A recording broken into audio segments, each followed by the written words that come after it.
পর্ব 518 বাঁশবনে শিয়াল রাজা।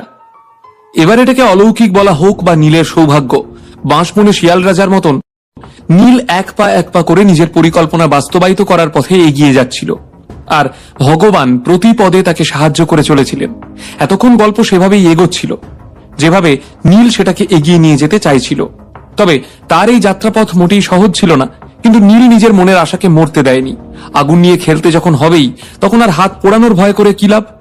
মনে আশা আর বুকে বল নিয়ে কোমর বেঁধে এই ভয়ঙ্কর খেলায় লাফিয়ে পড়েছিল নীল। যেই না তার মনের মধ্যে একটা করে সন্দেহ দানা বাঁধছিল, অমনি সেগুলো সে শটান রেখে দিচ্ছিল ডিভাইন ল্যান্ডের লোকেদের সামনে। একটু অসাবধান হলেই বিপদ, এই কথাটা নিজের মাথার মধ্যে খুব ভালো করে গেঁথে নিয়েছিল নীল।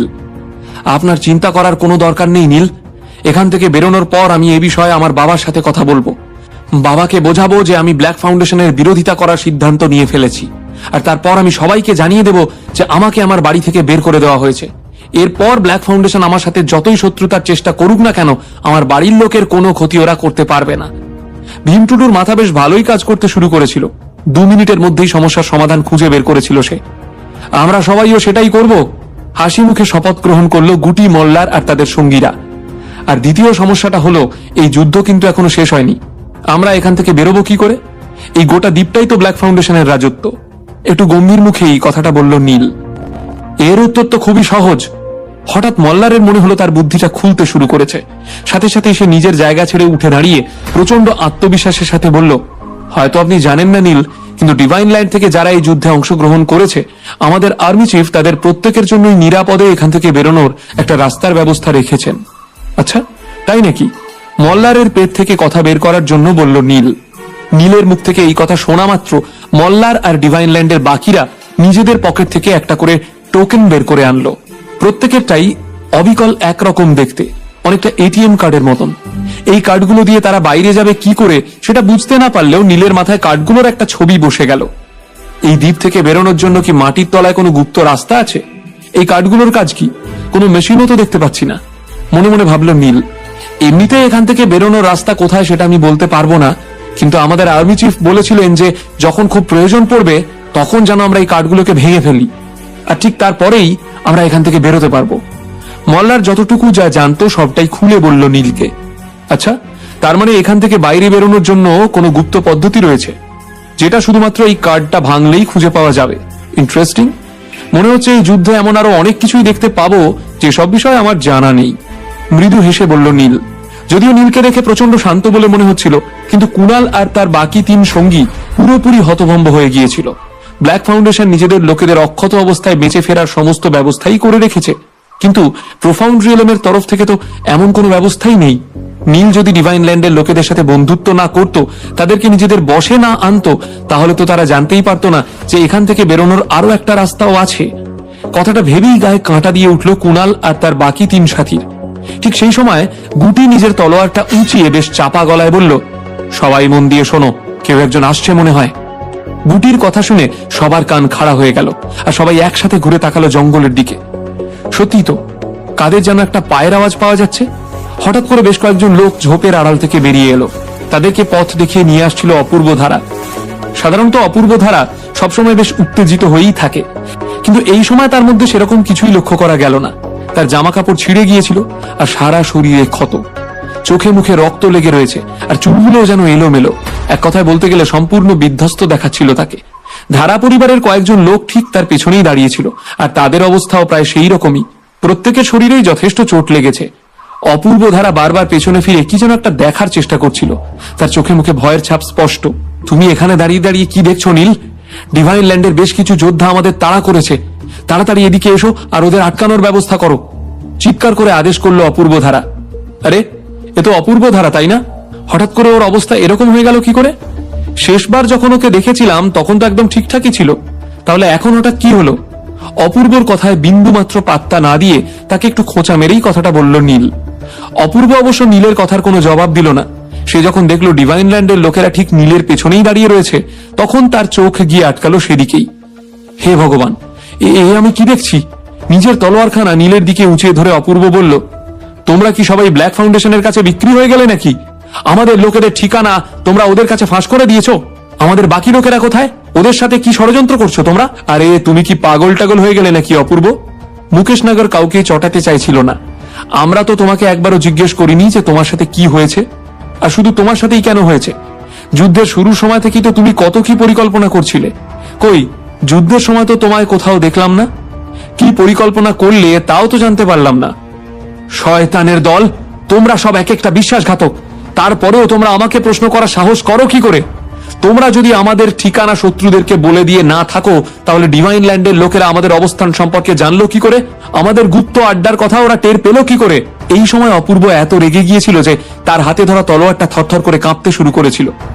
একবার এই যুদ্ধটা শেষ হোক, ফিরে গিয়ে আমি প্রোফাউন্ড রিয়েলমের সবার কাছে তোমাদের সব কথা ফাঁস করে দেব। কড়া গলায় নীল আর তার সঙ্গীদের হুমকি দিতে শুরু করলো অপূর্ব ধারা। আমিও তোমাকে দুটো কথা একটু মনে করিয়ে দিতে চাই। প্রথমত, আমরা কেউ তোমাদের ঠিকানা শত্রুদের কাছে ফাঁস করে দিইনি, আর কেউ তোমাদের উপর আক্রমণ করেছে কিনা তাতেও আমাদের বিশেষ কিছু যায় আসে না। হঠাৎ করেই কেমন যেন থমথমে হয়ে উঠল অলোক ঘোষাল।